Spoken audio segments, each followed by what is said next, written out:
génial.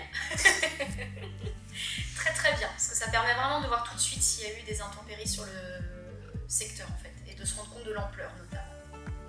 C'est pas toujours évident de savoir si les vents ont bien soufflé, et si effectivement les dommages sont légitimes en fait, par rapport à ça.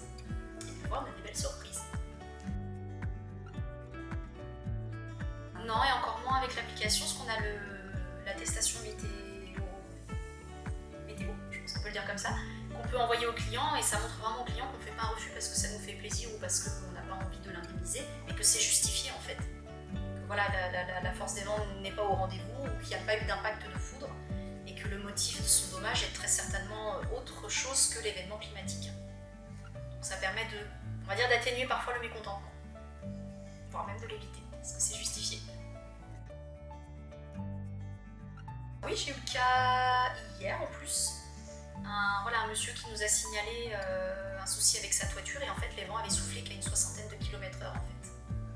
Et au départ il a commencé l'entretien en disant vous avez dû entendre ce week-end on a eu beaucoup d'intempéries dans la région, donc je m'attendais à quelque chose d'énorme. Et en fait quand j'ai regardé les vents, je me suis dit mais en fait ça n'a pas soufflé si fort que ça du coup.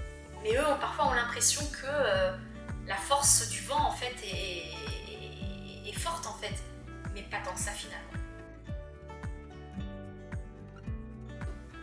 W2C, c'est génial.